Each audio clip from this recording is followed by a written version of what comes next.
Son las 9 de la noche con 10 minutos, continuamos en Espacio Libre y nosotros vamos a cambiar de tema porque un asunto que todavía continúa en agenda y que no parece tener visos de solución tiene que ver con la situación que está ocurriendo en Las Bambas, en la zona de Fuerabamba, por este conflicto que se ha generado a raíz de la decisión de iniciar con una carretera, de terminar una vía nacional, ¿no es cierto?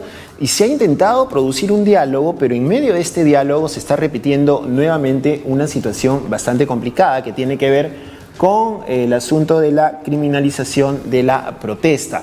Esta situación se refiere a que dirigentes están siendo encarcelados, la gente no puede salir a protestar porque inmediatamente son detenidas y toda esta situación también va en contra de algunos estándares internacionales. Para hablar del tema, estamos ya en nuestros estudios con Marina Navarro, ella es directora ejecutiva de Amnistía Internacional Perú y está aquí en Espacio Libre, en UCI Noticias, y le damos la más cordial bienvenida. Marina, ¿cómo está? Buenas noches. Buenas noches. ¿Qué tal? Ustedes están preparando, van a presentar un pronunciamiento como Amnistía Internacional, me parece que conjuntamente con otras instituciones también nos aclara el tema, respecto a lo que significa la criminalización de la protesta y cómo nuevamente se está cayendo en este tema, en este asunto de Las Bambas. Sí.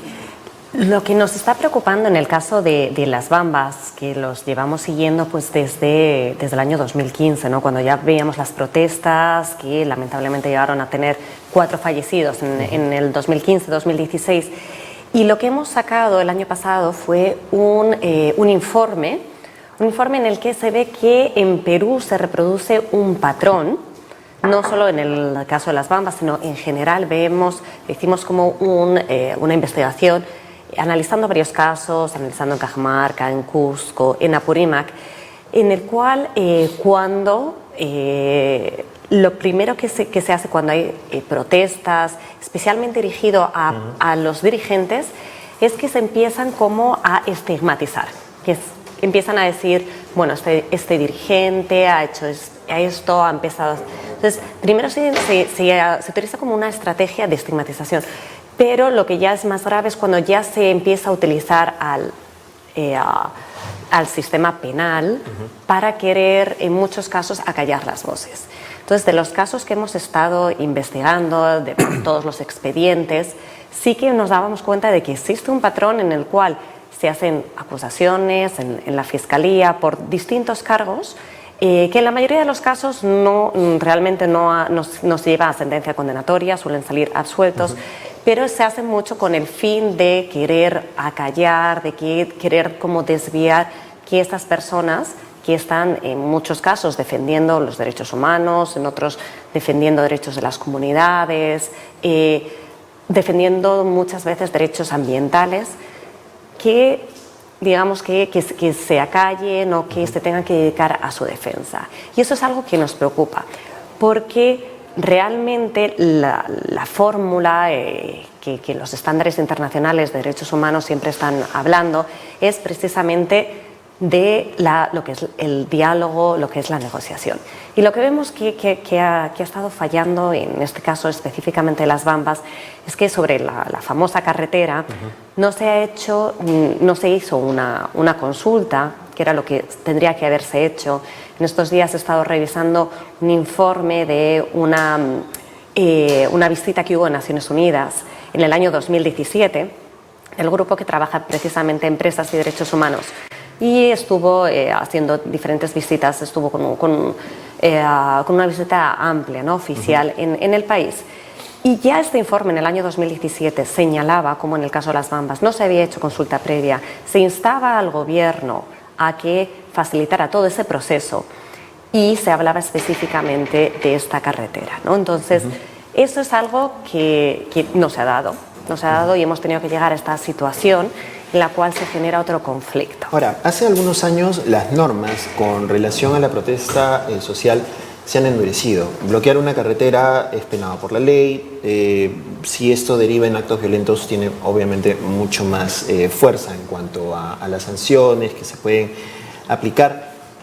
¿Por qué no hemos podido en nuestro país garantizar un derecho a la protesta sin necesidad de criminalizarla, sin necesidad de plantear penas y sanciones que puedan minimizar o que puedan atemorizar a la gente de poder salir a protestar por esta situación o por otras que puedan ocurrir no solamente en regiones, también en Lima. En Lima muchas veces se ha detenido dirigentes por estar participando en movilizaciones contra algunas leyes, ¿no es cierto? Cuando fue lo de la ley Pulpín se detuvo a varios dirigentes juveniles y esto parece convertirse en una constante. ¿Por qué no se puede encontrar un punto medio en donde se garantice el derecho a la protesta, pero se garantice también, vamos, el orden, el cuidado público, ¿no? Que es lo que preocupa aparentemente a las autoridades? Sí, claro, se han endurecido, por ejemplo, en la zona con los estados de emergencia.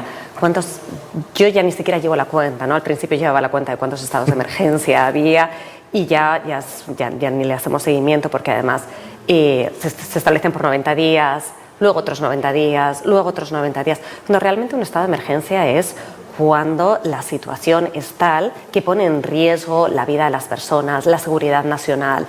Entonces, sí se han estado utilizando, como bien comentas, un endurecimiento de las penas que incluso te diría que van en contra de los estándares internacionales y de los tratados firmados por el propio Perú, ¿no? Entonces, eso es algo como que hay que... el no saber trabajar esta situación.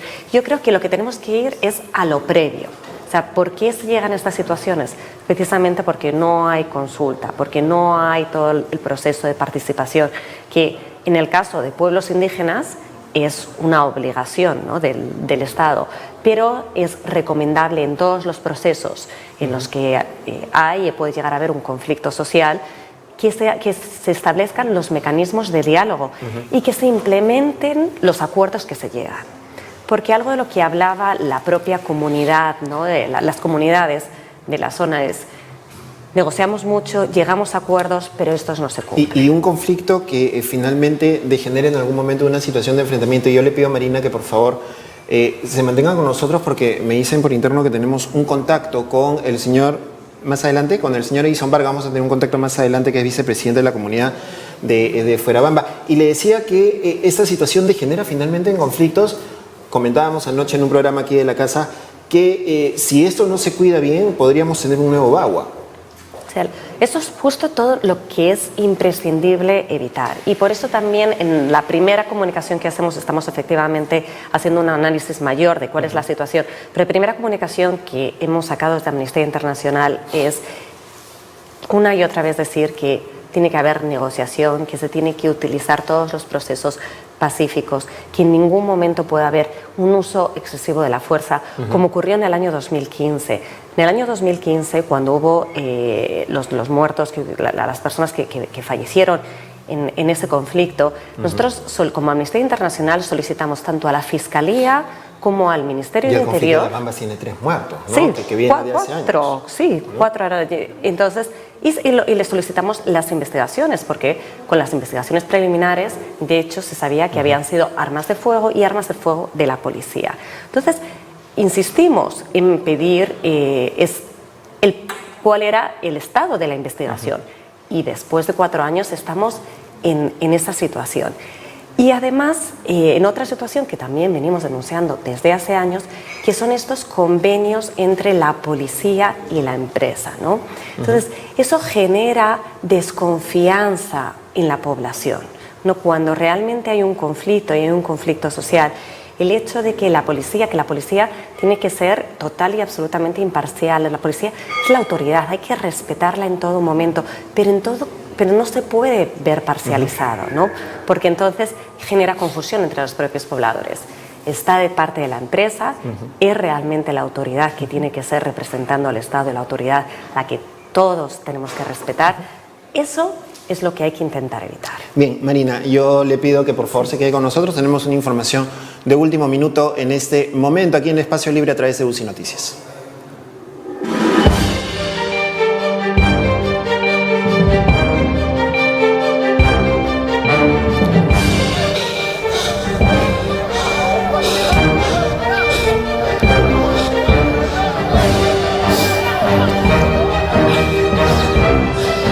Estas imágenes que tenemos, que nos han llegado hace unos instantes, son parte de un enfrentamiento, precisamente lo que veníamos hablando, entre comuneros de la zona de Fuerabamba, cerca a la minera Las Bambas, con efectivos de la policía nacional. El enfrentamiento ha durado hasta por lo menos hace una hora, es lo que nos están informando. Vemos escenas que nuevamente se están repitiendo, escenas que ya hemos visto y hemos vivido en otro tipo de conflictos que se están saliendo de su cauce. Estamos en contacto con el señor Edison Vargas, él es vicepresidente de la comunidad de Fuerabamba, quien nos puede brindar más información a esta hora de la noche aquí en Espacio Libre UCI Noticias. Don Edison, ¿cómo está? Muy buenas noches. Buenas noches, señor Paco. Cuéntenos, ¿qué es lo que ha ocurrido? ¿Desde qué hora se están produciendo estos enfrentamientos? ¿Qué resultados ha tenido este enfrentamiento? Mira, el enfrentamiento ha pasado en la comunidad de Pumamarca. Desde las 4 de la tarde y hace media hora, una hora atrás se ha culminado recién. Bueno, o sea, a la comunidad de Pumamarca, por donde pasa la carretera que lleva la minera Las Bambas, sus encapsulados, ha entrado 6 buses llenos de policía y escudados con policías para pasar 6 buses por la comunidad, en el cual los policías han entrado con mano armado, con armas de fuego, reventando armas de fuego sin tener miedo ni a los niños ni a las señoras que viven en la comunidad, que viven dentro de la comunidad. Entonces, por ende, el enfrentamiento se produjo y se ha culminado hace instantes. ¿Ha habido heridos, personas que hayan sido afectadas por este enfrentamiento, don Edison? Obviamente, señor periodista, en este momento los niños deben estar evacuados en centros de salud que corresponde a la comunidad, y también hay adultos mayores, las señoras que están ahí intoxicados con el gas químico, y también hay impactos de bala que se ha generado. Seguramente mañana se sabrá el resultado final, porque ahorita está la gente dispersada de la noche. No sabemos quiénes, si estamos o no todos de la comunidad. Por ende, ahorita estamos en búsqueda porque estamos dispersos, la gente está dispersa. Entonces, los policías prácticamente que han llegado... la policía ha pasado mediante la comunidad, por la ruta que pasa hacia la minera, ha pasado y no ha tenido miedo ni nada para disparar de frente con armas de fuego, ni siquiera con bomba lacrimógena, sino con armas de fuego. Ha disparado a la comunidad, a las casas, a todas las paredes están ahí atravesados por el impacto de bala.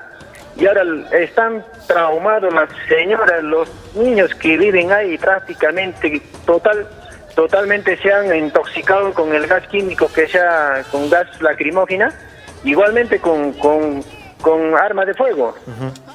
¿Los policías que han llegado a la zona se mantienen ahí, han ocupado la parte de la carretera, están alrededor de la comunidad?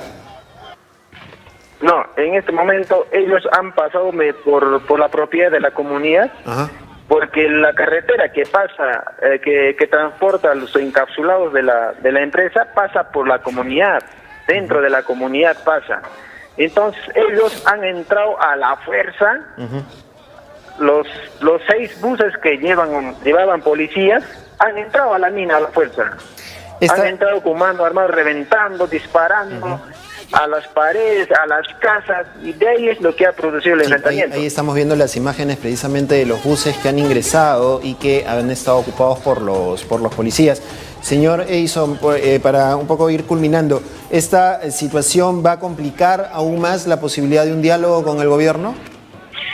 Sí, obviamente, señor periodista, porque justamente hoy día se han unido a esta lucha los 5 provincias, 5 distritos de la provincia de Cotabambas, y esta lucha no se va a quedar así, la verdad, porque la gente también ahí estaba imprevisto, no estaban tan armados porque está ahí tranquilamente, y la policía llega de improviso, y imagínense que ha entrado a mano armado, disparando a las casas, al aire y a los niños. Muy bien. Entonces eso se va a empeorar, señor periodista, lo que ha pasado, porque nosotros nunca hemos esperado y creo esta situación, y esto se va a empeorar de todas maneras. Muy bien, señor Edison Vargas, le agradecemos por conversar con nosotros y estaremos atentos en los próximos minutos, las próximas horas también, para tener mayores detalles, y mañana también para saber cuáles han sido finalmente los resultados de esta lamentable situación. Muchas gracias. Edison Vargas. Muchas gracias, señor periodista. Muy amable, vicepresidente de la comunidad de Fuerabamba, quien nos ha brindado detalles de este enfrentamiento que se ha iniciado en horas de la tarde y que ha culminado recién a las 8 de la noche aproximadamente. Estamos con Marina Navarro, directora ejecutiva de Amnistía Internacional Perú, y hablábamos precisamente de esta situación. Ya degeneró el conflicto, hay un hecho de violencia, hay un enfrentamiento. No vamos a buscar culpables en este momento finalmente, pero es complicado, ¿no? Acá en Lima se habla de diálogo y de inmediato tenemos a la policía el día siguiente en este tipo de accionar, que fue, y yo insisto en Bagua porque debe haber sido quizá el conflicto social más duro que hemos tenido en los últimos años, en donde la policía finalmente actuó por falta de comunicación, actuó por su cuenta y terminó en una situación realmente lamentable. ¿Vamos a esperar que pase algo así con esto que ha ocurrido, por ejemplo, ahora? Yo espero que esto no lleguen, pero las imágenes son realmente preocupantes, porque, bueno, si se confirma lo que estábamos viendo en estas imágenes y lo que nos estaba diciendo el dirigente de la comunidad, realmente ahí la policía ha incumplido varios de los protocolos que tenía que haber seguido. Desde luego, el uso de armas de fuego no debe ser utilizado jamás, a no ser que haya peligro de la vida de otra persona, lo cual no parecía ahí que hubiera sido el caso, incluso armas menos letales, pero que también pueden causar graves enfermedades, como el uso de gases u otras armas, solo se tienen que usar cuando realmente la situación se haya generado en una situación de violencia. No parecía que la situación de hacer pasar, ¿no?, por la vía. Y esta es un poco también la situación que comentábamos antes de cómo se percibe a la policía, ¿no? Y lo que hablábamos precisamente de estos convenios, justo antes estábamos hablando de eso, de los convenios que tiene, porque en el caso de las Bambas está vigente este convenio entre la empresa y la policía, ¿no? Entonces, en esos casos, pues le comentaba en el mismo informe que hablábamos antes de Naciones Unidas, se recomendaba que se dejase sin vigor o en un proceso todos los convenios. En estos casos en los que hay un conflicto social es totalmente inaceptable que haya un convenio entre la policía y la empresa, porque da la sensación de que están parcializados, así se perciben, y eso genera mayor conflicto en vez de ayudar al diálogo. Es un convenio que en realidad se ha formalizado, porque antes se daba de manera no escrita. En el 2006 el conflicto en Río Blanco, en Piura. Exacto. Tenías a los policías pagados por la empresa directamente, que comían, pagados por la empresa, vivían, pagados por la empresa, y esto finalmente parcializa una situación que debería ser menos conflictiva en realidad. Marina Navarro, le agradecemos por estar con nosotros. Estaremos atentos a los pronunciamientos que se vayan a emitir en las próximas horas, mañana, y también los pronunciamientos que vaya a haber por parte de otros colectivos. Muchísimas gracias. Muchas gracias por la invitación. Muy amable. Marina Navarro, directora ejecutiva de Amnistía Internacional Perú, estuvo con nosotros, y con ella llegamos al final de esta edición de Espacio Libre. Recuerden que nos encontramos el jueves a partir de las 9 de la noche en UCI Noticias y Viva TV. Los dejamos con Miguel del Castillo. Continúe usted con Noches Informativas. Chau.